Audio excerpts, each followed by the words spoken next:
안녕하세요. 어, 오늘은 코로나에 대해서 얘기해 보려 합니다. 코로나 병에 대해서 얘기하는 것이 아니라 바이러스에 대해서 얘기하는 것이 아니고 주제를 코로나 19가 끝난 다음에 언제 끝나는지 모르겠습니다.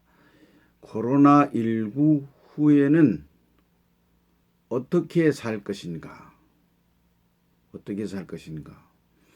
이것에 대해서 같이 생각하고 고민해 보는 시간을 갖도록 하겠습니다.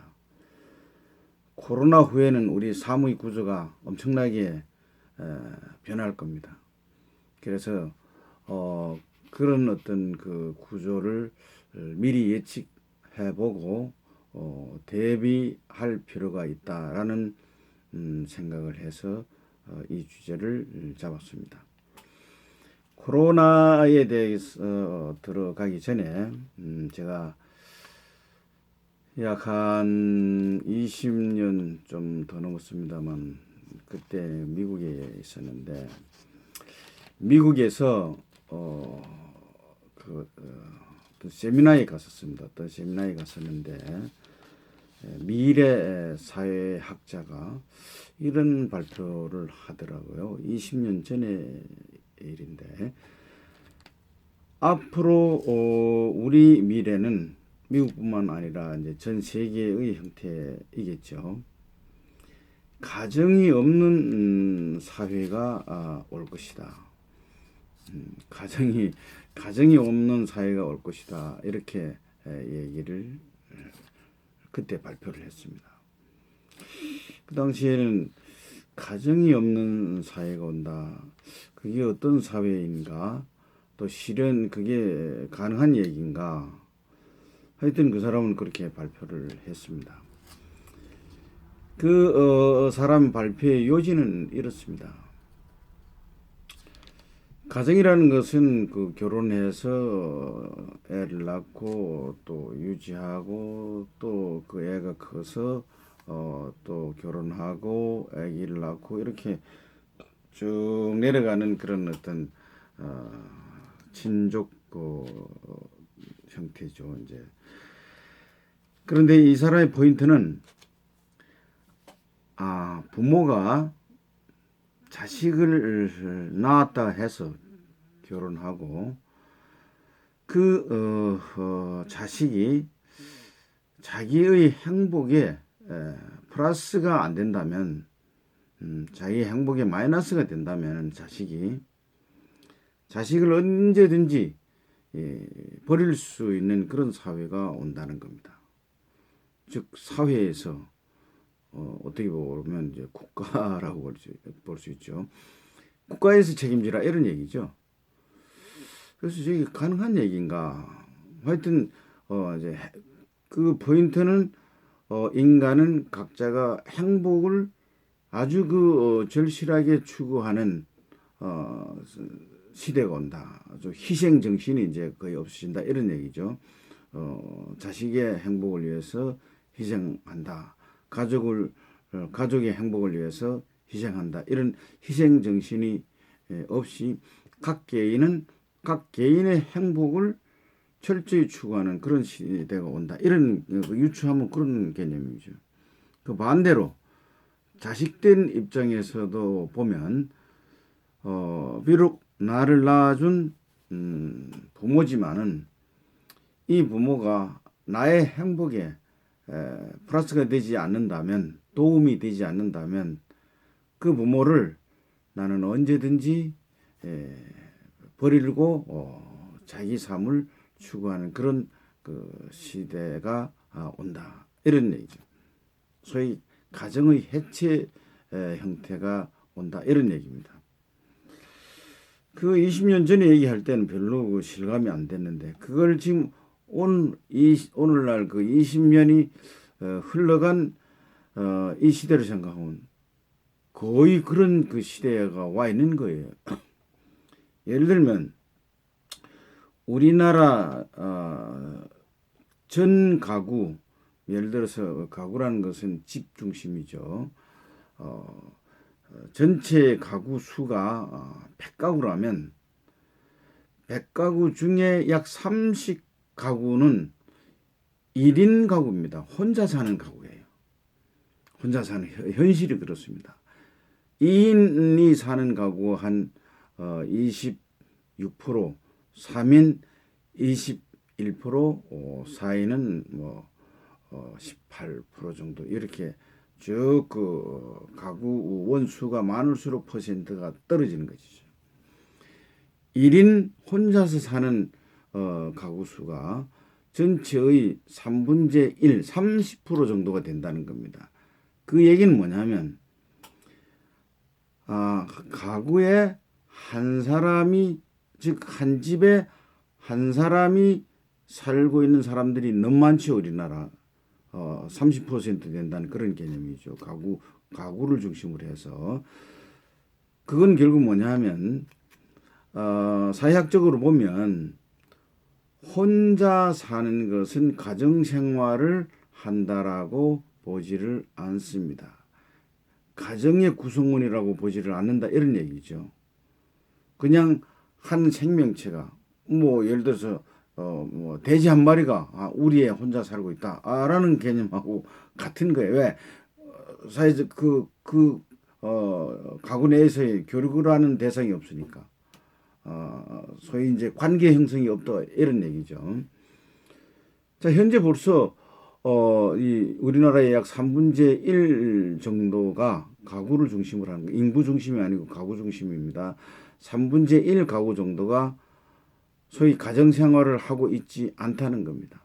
그거는 그 당시에 20년 전에 그 사회학자가 얘기를 한 그거하고 거의 이제 맞물려 가는 거죠. 부모가 자식을 싫어했던, 자식이 부모가 싫어했던, 같이 살기를 싫어했던, 어쩔 수 없이 그렇게 되었던 간에 혼자 사는 그 가구의 형태가 늘어난다 이런 개념입니다. 지금 이제 바로 그렇게 되어 있는 거예요. 자, 이런 그 생각을 20년 전에 그 학자가 얘기한 생각을 이렇게 생각해 보면서 지금 코로나19가 중국 우한에서 발생해서 세계적으로 번져 나가서 많은 피해를 입고 세계적인 어떤 그 사무의 패턴, 산업 구조의 패턴, 교류의 패턴 이런 것들이 엄청나게 변해가고 있습니다. 생각하면 인간의 힘이, 인간의 그 소위 이제 그 아이디어라든가 인간이 갖고 있는 지식이라든가 인간이 추구하는 그 의지라든가 이런 것들이 엄청남에도 불구하고 과학기술 이런 것들이 엄청남에도 불구하고 이 바이러스 하나에 바이러스 보이는 것도 아니에요. 이 보이지 않는 바이러스 하나에 세계가 올 수도이야, 올 수도. 인간이 이렇게 강하게 보이지만은 병균 하나에 이렇게 나약한 그 현실을 보여주고 있는 것이 한 자연의 이론임을 역시 벗어나지 못하고 있다는 얘기죠. 인간도 자연의 조그만 한 그 이론이다. 자연을 지배하는 것처럼 되어 있지만 결국 그게 아니다는 얘기예요. 우리는 자연의 지배 속에 살고 있다라고 볼 정도로 우리가 오늘 지금 살고 있습니다. 지금 이 코로나의 형태를 보면 세계의 모든 사람들이 극도의 공포감이 있어요. 보이지 않는 균에 의해서 공포감을 가지고 있어요. 뭐 균이 어디로 어떻게 되는지도 몰라. 정확하게 원인 규명도 몰라. 몇 달이 지났음에도 불구하고 이 어떤 그 소위 이제 치료 방법이 있는지 이 균의 성격이 뭔지 그 앞으로 어떤 균이 어떻게 발생할지도 모르는 거예요. 그러다 보니까 이 균에 대한 공포감이 사람에 대한 공포감으로 변하고 있습니다. 이 사람에 의해서 사람한테 이 소위 전이 된다, 소위 전염된다 이렇게 보는 것이죠. 이 바이러스가, 코로나 바이러스가. 그래서 사람 간의 공포감, 뭐 이웃 간의 뭐 다른 사람 간의 공포감도 있지만은 가족 구성원 간에도 공포감이 형성되고 있는 거예요. 불신이 형성돼 있어. 혹시 할아버지가 뭐 그런 게 없는가? 또 할머니, 아버지, 아빠, 자식. 이런 거의 순전히 개인의 입장에서 삶의 어떤 그 발버둥을 추는 거죠. 개인 입장에서 내 생명을 유지하고 내가 코로나 바이러스에 걸리지 않기 위한 그 몸부림치는 것입니다. 어떤 그 어려운 현상에 들어가면 결국 개인의 생명을 유지하려고 노력하는 것이 인간인데 그건 맞은 것이죠. 인간의 생명은 자기 생명은 자기가 지켜야 되는 게 맞는 거예요. 그런 것들이 일반 그 평범한 어떤 그 평온한 사회에서는 잘 모르지만은 어려운 상황에 딱 도달했을 땐 그게 이제 드러난다 이런 얘기죠. 그래서 이 인간 간의 관계는 철저한 그 고립주의가 되는 것이죠. 다른 사람하고 거래를 안 하는 거예요. 만나고 싶지 않는 거예요. 혼자 시간을 보내는. 과거에 혼자 이렇게 싫어하면 굉장히 괴롭고 고통스러워서 사람 만나고 싶고 특히 우리나라는 뭐 각종 모임이 세계에서 가장 많은 나라잖아요. 한 개인이 평균 5개 내지 6개의 모임이 있어. 학연, 지연, 혈연, 뭐 동창회 뭐 해서. 자, 그런 것들을 다 무시하고 이제는 모이면 안 된다. 가서는 안 된다. 그래서 혼자 시간을 보내는 그런 훈련을 지금 받고 있어. 그런 훈련을 받고 있어. 혼자 시간을 보내는 그런 고립주의 훈련을 지금 받고 있어요. 고립주의 훈련을 받으면서 이제 나중에 평가하겠지만은 그게 더 재미있는 삶인지 혼자서 있으면 시간을 잘 보낼 수 있으니까 다른 사람하고 각종 모임에 가서 시간을 보내면 좋은 건지 그 나중에 평가할 문제이지만 철저하게 고립주의 형태로 우리는 살아가고 있다. 이 개인으로 봐서는 그렇고 가정도 마찬가지죠. 우리 가정하고 저쪽 가정하고 거래를 교류를 하지 않으려 하고 마을 사람들이 만나려 하지 않으려 경로당 무슨 회가 마을 회가 전부 폐쇄. 무슨 뭐 평생교육 프로그램 모두 폐쇄. 무슨 모임 폐쇄. 자, 국가 단위로 보면 국가와 국가는 민족주의 강화입니다. 과거에는 글로벌을 해가지고 국제 간의 네트워크에 대해서 네가 어려움 네가 뭐 이렇게 했는데 옆에 나라가 뭐 어떻게 해도 이게 우리나라에 뭐가 들어올까봐 차단을 시키는 거예요. 우리나라도 이 병이 좀 덜 할 텐데 빨리 중국하고 차단을 안 시킨 게 원인 제공의 중요한 원인 제공이었죠. 그래 하여튼 간에 국가 간의 이 관계도 상호 보완적 관계가 아니라 고립주의적 관계, 민족주의적 그런 관계가 강화돼 가고 있는 것이 현실이에요. 사실 코로나 이전에도 민족주의적 그 성향이 강하죠. 정치적으로 국가적으로 보면 트럼프가 대통령이 돼서 또 트럼프가 미국은 국제적인 어떤 경찰 역할을 했는데 그걸 거의 포기하다시피 하면서 자국민들의 이익을 위해서 트럼프는 미국을 유지해 나가려고 하는 것입니다.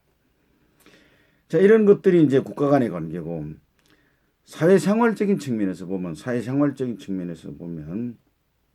의식주 중에 의복, 식량, 주택이죠. 의복이라든가 식량은 주택은 이미 어느 정도 돼 있기 때문에 그대로 뭐 옷도 과거의 옷을 입고 있으면 되는 거예요. 그런데 이 식량 문제 같은 경우는 우리나라는 이제 큰 문제로 도달할 수 있는 이유가 OECD 국가 중에서 우리나라의 식량 자급은 제일 낮습니다. 그 비율로 보면 23% 정도가 됩니다. 식량 자급률이. OECD 국가는 34개, 경제 규모가 큰 나라, 경제력이 높은 나라 수가 34개국으로 뭉쳐진 게 OECD 국가이죠. 그 중에 식량 자급도가 가장 낮은 나라가 한국입니다. 23%예요. 그래서 만약에 이 식량이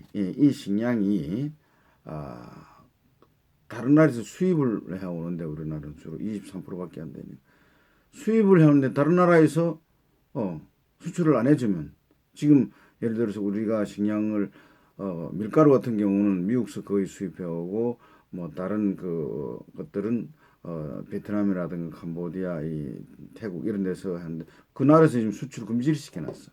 왜? 그 나라의 생산량이 적으니까. 코로나 때문에 이 일을 하는 사람이 별로 없습니다. 그래서 생산성이 떨어지죠. 자국민들 먼저 먹이 살려야 되니까. 그 만약에 우리나라 먹을 게 부족하다 이러면 큰 문제가 날 뿐만 아니라 이 식량 가격은 엄청나게 폭등할 가능성이 높습니다. 뿐만 아니라 사회적 관계가 기본 그 의식주 생활만 하지 사회적 관계 뭐 여행을 한다든가 뭐 연극을 본다든가 영화를 본다든가 이런 어떤 문화 생활은 이제 상당히 우리 삶의 거리와 멀어질 현재 지금 멀어져 있어.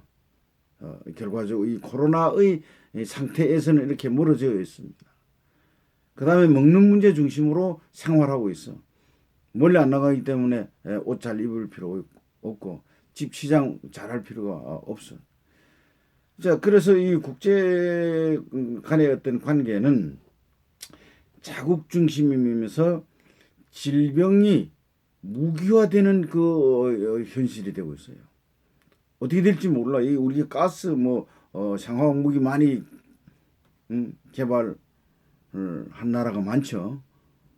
이런 어떤 그 보이지 않는 그런 무기에서 어떤 민족을 멸살시킬 수도 있는 그런 시대가 올 수도 있다라는 것을 보여주고 있어. 그게 병균으로 이게 바꾸해 가지고 나올 수도 있으니까. 그러면 우리는 안 했다 하면 그만이에요. 보이지 않으니까. 후 버텨 놓고 뭐 이 저 드론 이거 저 드론 이 비행기 이 모형 비행기죠. 그런 걸 통해서 쏴 그 병균을 흩어놓고 우리는 뭐 한 적 없다. 이런 오리발 내밀 수가 있는 거죠. 그러니까 큰 안 들고도 한 민족이 멸살할 수도 있는 그런 어떤 그 가능성을 우리가 보고 있는 것이 이제 현실입니다. 그래서 사회적 관계에서는 비대면적 관계가 굉장히 발달하고 있죠. 서로 만나지 않고 전화를 한다든가 소통의 어떤 방법이 틀려지고 또 이 만나는 의미가 떨어지고 그래서 만난다 해도 아주 형식적 어떤 소통으로 거의 끝나고 그 다음에 이제 즐기는 만남 이전에 용건 중심 만남 공식적인 것은 뭐 용건이 뭐야 뭘 필요해 뭐 이런 정도의 어떤 만남 구조를 지금 우리는 코로나 하에서 아직도 코로나 하에 있으니까 코로나 하에서 살고 있습니다. 이 코로나의 상태에서 살고 있습니다.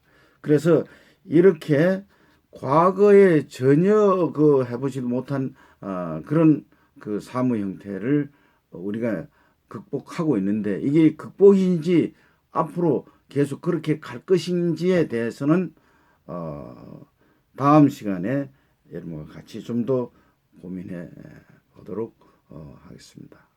감사합니다.